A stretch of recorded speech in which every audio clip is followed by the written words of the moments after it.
E o Reino Unido entrou na reta final das eleições parlamentares que acontecem já amanhã. Pela primeira vez em 14 anos, o partido atual do primeiro-ministro Rishi Sunak pode levar a pior. Nessa eleição, o partido que conquistar mais cadeiras no parlamento escolhe o novo premier.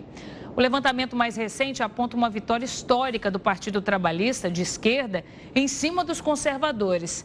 O líder trabalhista, Keir Starmer, é o nome cotado para se tornar o primeiro-ministro. As pesquisas eleitorais sugerem que a economia em lenta recuperação e também a dificuldade do país em lidar com o fluxo recorde de imigrantes impulsionam os eleitores a buscar por mudanças. E para a gente entender o que pode se esperar dessas eleições, a gente entrevista agora o José Vitor Ferro, que é cientista político e mestre pela Universidade de Sorbonne, em Paris. José, muito boa tarde para você. Obrigada por ter aceitado o nosso convite. Boa tarde, Renata. O prazer é todo meu e vamos lá. José, queria que você começasse explicando para a gente, por favor, o que favorece nesse momento esse retorno do Partido Trabalhista depois de 14 anos.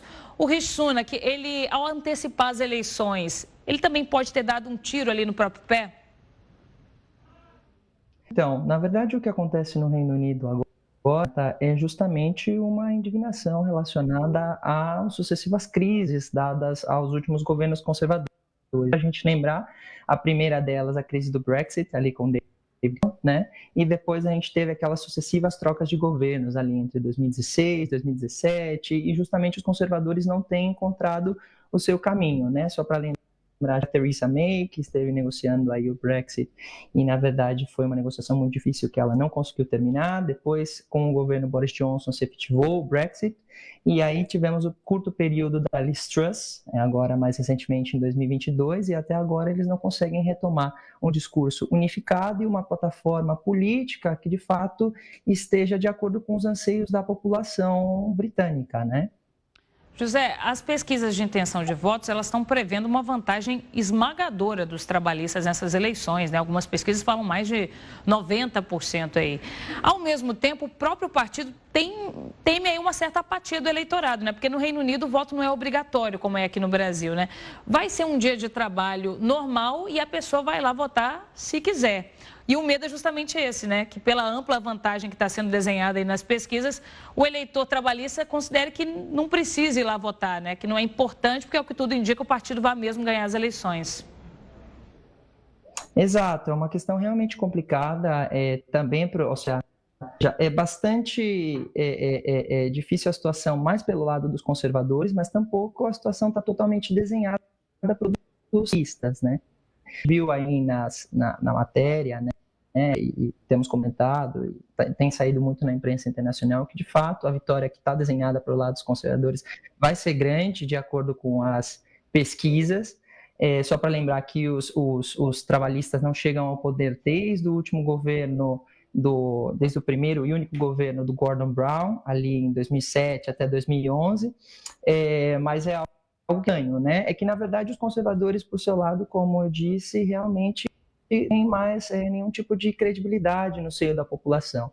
Tanto que, por isso, a gente tem o partido, né, que é um partido ali da chamada ultradireita, né, que é o Reform UK, do Nigel Farage, que foi um político bastante ativo aí durante os anos Brexit, que tem comido boa parte do eleitorado conservador, né? Até por isso os trabalhistas têm estado um pouco mais tranquilos, né? Mas tampouco ganha, ainda que as pesquisas indicam uma maioria quase que absoluta aí do Partido Trabalhista nas próximas eleições, que vão ser neste ano.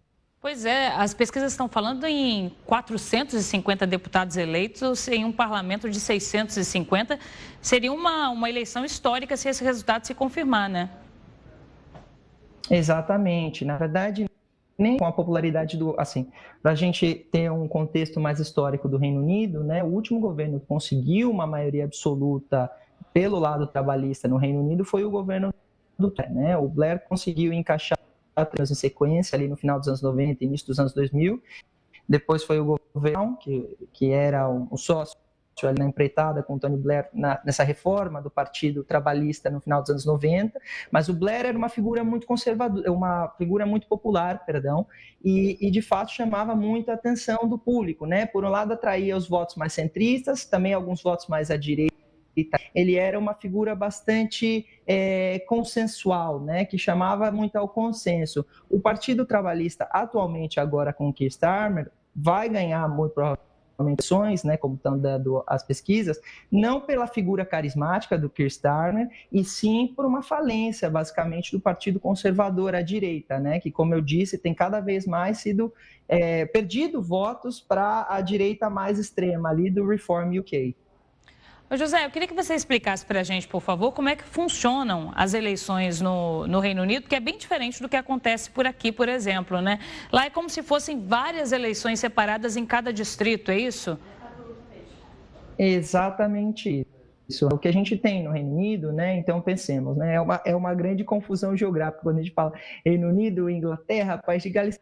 Que a gente fala de Reino Unido, a gente está falando de Irlanda do Norte, Escócia, País de Gales e Inglaterra, né? Todos esses países que formam a União, que é chamada de Reino Unido, votam no mesmo dia, e a eleição lá é por sistema, não é sistema proporcional, né, aqui no Brasil, que daí você tem uma determinada proporção de votos, te dá uma determinada proporção de assentos na Câmara Baixa, né? Lá a gente tem distritos unitários, né, que é o que a gente chama em ciência política de first past the post, né? Então, o primeiro que ganha mais votos é o que é eleito para aquela circunscrição eleitoral. Então, imaginem como, por exemplo, as eleições de prefeito aqui no Brasil, que a gente tem uma cidade, né? E daí o que ganha mais votos nessa cidade é o que é eleito para prefeito daquela cidade. É exatamente o que acontece no Reino Unido para as eleições legislativas, né? Então, você tem uma macrozona, um distrito, e o que é mais votado nesse distrito é o que recebe o assento para aquele determinado distrito no parlamento. José, a gente está falando de um possível retorno do Partido Trabalhista ao poder no Reino Unido, e isso diferentemente do que está acontecendo em outros países, né, como Itália e França, onde a gente está vendo ao contrário, né, um avanço da extrema-direita. O Reino Unido está indo na contramão. O que isso pode trazer de repercussão, principalmente num primeiro momento ali na Europa, mas para o mundo como um todo? Então, eu acho que se a gente fala de Reino Unido, né, e principalmente de repercussões, acho que a gente tem que pensar em termos de política externa, né, do Reino Unido e, evidentemente, a relação que o Reino Unido pode desenvolver com a Europa a partir da vitória do Partido Trabalhista, né, de uma possível vitória do Partido Trabalhista. O que acontece é o seguinte, né? O Keir Starmer e o próprio manifesto do Partido Trabalhista que já foi lançado, né? O manifesto basicamente é o programa que um determinado partido vai ter se ganha em governo, né? Então, o manifesto do partido já disse que quer estreitar ações com a União Europeia. Não significa que o Reino Unido vai voltar para a União Europeia ou que vai negociar algum tipo de acordo para ingressar novamente na União Europeia, mas sim estreitar a colaboração comercial e política com a União Europeia. Em termos de como podem ter efeitos em outros países, é uma coisa já um pouco mais complicada, né? Porque aí, no geral, as variáveis que explicam o crescimento da esquerda, ou da direita, ou da extrema-direita, né, dentro dos outros países, como a Itália, como a gente tem comentado, são coisas muito mais internas. José, eu quero falar com você agora de alguns temas que desgastaram um pouco a imagem do primeiro-ministro britânico. Um dos projetos mais polêmicos do governo de Rishi Sunak é o projeto Ruanda, né? Lembrando para você que está acompanhando que é aquele que fala em deportar para o país africano os imigrantes que estão pedindo asilo no Reino Unido. Com a antecipação da eleição, a implantação desse plano, ele acabou suspenso. Esse tema, José, ele tem sido muito importante nessa campanha eleitoral. Como é que os partidos têm tratado esse assunto e qual que é a força real disso no resultado que a gente está vendo se desenhar aí nessas eleições?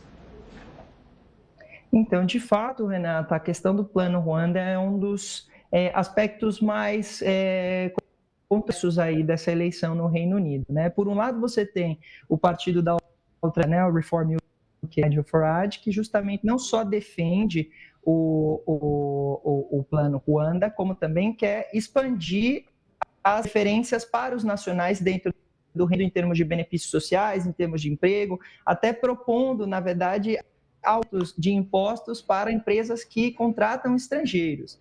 Por outro lado, você tem aí o Partido Conservador, que tem o Plano Ruanda, que não é algo do governo Sunak, sim, do governo Johnson anterior, né? Não é algo que o Rishi Sunak propôs e impôs, né? E conseguiu no parlamento, na verdade. É algo que ele herdou do governo anterior e tem sido muito uma retórica constante, né? Tanto que uma retórica e uma das propostas principais dentro do Partido Conservador, justamente para tentar ganhar os eleitores que bandaram para o lado da luta da extrema-direita, né? E, por outro lado, você tem, finalmente, o Partido Trabalhista, né? Que, justamente para se pôr mais ao centro, vai em contra, né, dessa política de deportação de refugiados ou imigrantes ilegais para a Ruanda.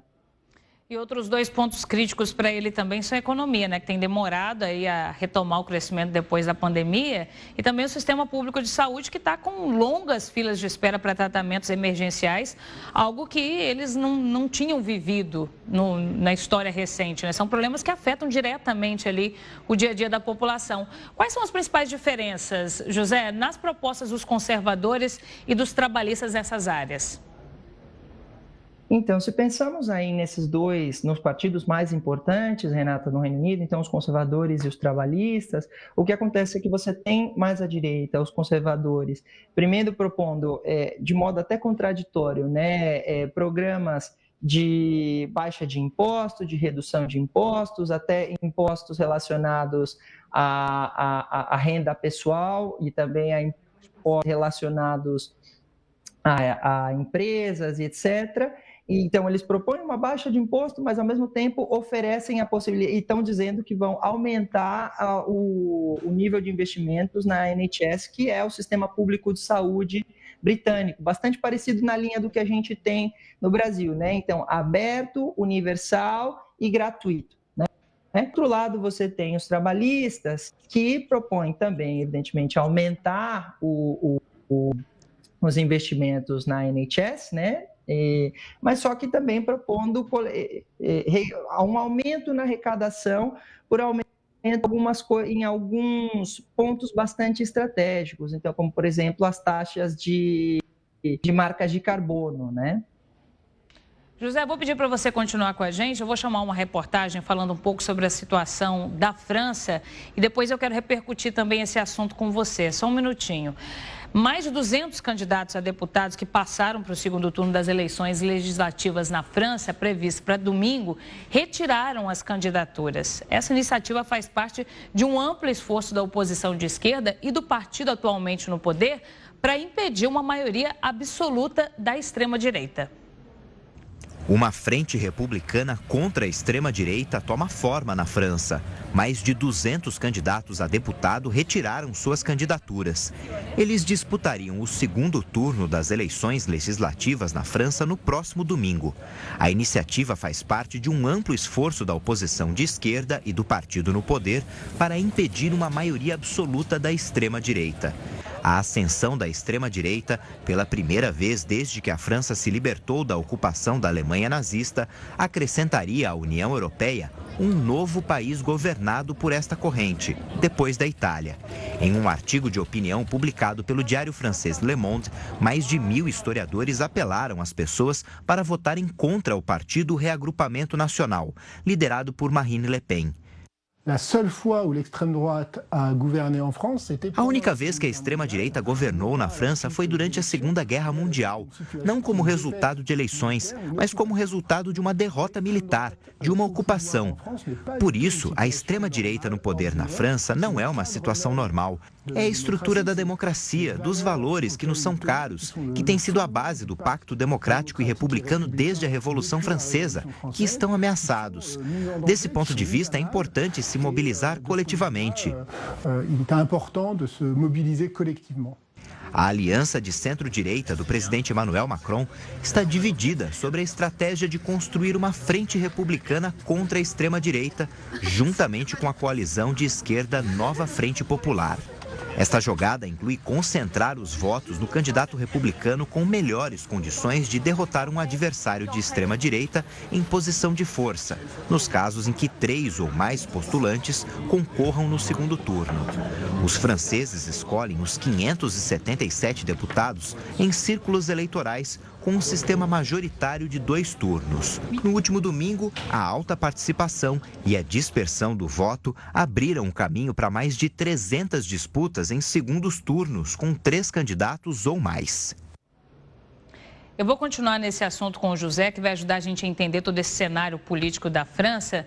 José, a gente está aqui falando das eleições no Reino Unido, agora das eleições na França, e é difícil muitas vezes para a gente que vive num outro sistema de governo entender, né? Eu queria que você explicasse, antes de tudo, para a gente, o que são essas eleições na França agora, que tem um sistema semipresidencialista, porque tem o Parlamento Europeu, tem o Parlamento Francês, mas são coisas diferentes, né? Como é que tudo isso funciona? Então, Renata, eu acho importante até esclarecer essa situação, né? Porque, como você disse, é algo totalmente distinto do que nós temos no Brasil. Acontece na França e muito distinto também do que todos aqui na Europa têm, né? Que todos os países aqui na Europa, a maioria deles, de fato, tem um parlamentarismo mais... Na França, como em Portugal também, a gente tem um regime que é chamado de semipresidencialismo, né? Que acontece o seguinte: basicamente, você tem como chefe de Estado o presidente da República. Na Assembleia Nacional, você tem um primeiro-ministro que sai da maioria, né, da lista majoritária, ou seja, né, daquele partido que tem representantes no Congresso.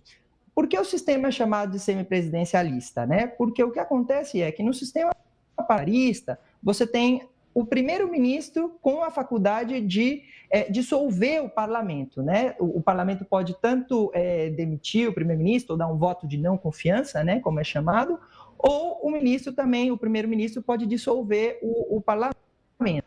No caso da França, a gente tem uma república semipresidencialista, o que acontece é que essa faculdade de dissolver o parlamento e convocar eleições quando quiser é do presidente da República, como está inscrito ali no artigo 8 da Constituição Francesa. Ô José, eu queria comentar com você algumas falas da líder da ultradireita, Marine Le Pen. Ela disse hoje que o partido dela só deveria formar um governo se conseguir maioria no segundo turno. E ela também disse que não vai fazer parte do governo em caso de vitória. Queria que você falasse como que você avalia essa fala dela e por que ela disse isso. Na verdade, Renata, o que acontece com o reagrupamento nacional, né, e com a Marine Le Pen, ela tem claramente, primeiro, ambições presidenciais, né? Foi uma discussão aqui na eleição francesa, né? Nas semanas anteriores a esse primeiro turno, agora no dia 30, se quem ia ser a cabeça de lista era Le Pen ou se ia ser o Jordan Bardella, que é esse jovem aí, estrela do partido da Le Pen. O que acontece é que a Le Pen já está mirando nas eleições de 2027, as próximas eleições presidenciais.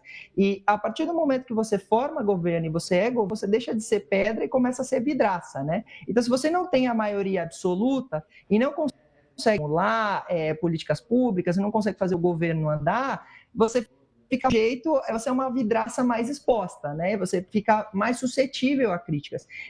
Então, pouco vale a pena para a Le Pen e para o reagrupamento nacional a posição de governo sem poder formular políticas e fazer com que o seu programa extremista, herdeiro da República de Vichy, né, herdeiro da França invadida pelos alemães na Guerra Mundial, seja implantado, né? Eu quero fazer agora uma projeção com você, porque a expectativa muito grande é que o partido da extrema-direita, né, de Le Pen, vença as eleições no fim de semana e, tendo a maioria absoluta, eles têm o direito de indicar o primeiro-ministro, né? E aí, caso isso aconteça, a gente pode ter o governo de coabitação, né, que é quando o presidente e o primeiro-ministro são de partidos opostos. Quais são os desafios de um governo como esse? Exatamente, justamente por isso que a Le Pen tem calculado muito essa questão de se vale a pena ter um governo sem a maioria absoluta, né? Porque você já tem o desgaste de ter um governo de coabitação, né? Então, só para os nossos telespectadores entenderem, né? Então, o que é um governo de coabitação? Você tem o presidente, é uma coisa que é bem diferente para a gente, né? Vindo do Brasil, mas você tem de um determinado partido e você tem no Congresso, né, a maioria de um partido e um primeiro-ministro que vem desse partido que tem a maioria. Né? É algo que aconteceu na França somente 3 vezes, né? Mas aí foram coabitações difíceis, mas um pouco mais possíveis, porque ocorreram entre os 2 partidos mais tradicionais da França, né? Então, o socialista, você teve 2 coabitações entre o Partido Socialista e o RPR, né? Que é o Partido Gaullista de centro-direita, né? Vem do Charles de Gaulle, né, o fundador da Quinta República na França, e você tem uma coabitação ali de 97 a 2002 entre o Jacques Chirac, presidente do RPR, o Partido Gaullista de centro-direita, e Pan, que era o primeiro-ministro do Partido Socialista. Então, assim, é uma situação difícil, principalmente se você tem um partido que está mais nos extremos, né? Porque o presidente da República ainda conserva determinados poderes na questão de formulação de políticas públicas, em especial no tocante às relações exteriores do país, né? José, eu quero voltar nesse ponto com você do avanço da extrema-direita na França e também em outros países da Europa. Quais são os impactos disso para o Brasil? Porque a gente sabe que o presidente Emmanuel Macron ele tem uma relação amistosa com o governo brasileiro, em especial com o presidente Lula. O que muda para a gente aqui, tendo um primeiro-ministro de extrema-direita por lá? Na verdade, muita coisa, Renata. Primeiro, assim, né, eu acho que é interessante a gente pensar as relações Brasil-França a partir da frase do ex-ministro de Relações Exteriores, Celso Laffer, né, que dizia justamente: a França é um país muito complexo, né, porque é um parceiro estratégico importante, pensa estrategicamente dentro da Europa, em termos geopolíticos, mas é um grande rival do Brasil em termos de exportação agropecuárias, né, em especial agrícolas, né, porque a França é um dos maiores produtores agrícolas do mundo e é justamente um dos países que mais problemas e que mais tem criado problemas em relação à efetivação daquele acordo em princípio assinado entre Mercosul e União Europeia. Com a extrema-direita, que justamente tem todo esse discurso e, de fato, uma agenda de prioridade do nacional, em relação ao acordo União Europeia-Mercosul, vai sendo movido à direita e a direita no sentido mais protecionista. Não estamos falando de uma direita liberal, uma centro-direita liberal, que talvez é melhor representada e personificada pelo Macron, né? Então, com a extrema-direita, principalmente com o ministro de extrema-direita, qualquer tipo de relação comercial mais próxima, no sentido de abertura comercial com o Brasil ou com o Mercosul, se torna cada vez mais difícil. José, muito obrigada, viu, por ter nos ajudado a entender todo esse cenário complexo aí das eleições no Reino Unido, na França e os impactos que isso acaba trazendo para o mundo todo, né, em especial aqui para o Brasil, como você bem trouxe, o impacto direto para a gente. Obrigada, viu, pela participação. Muito obrigada a vocês pelo convite, Renata. Um abraço. Um abraço, ótima tarde para você.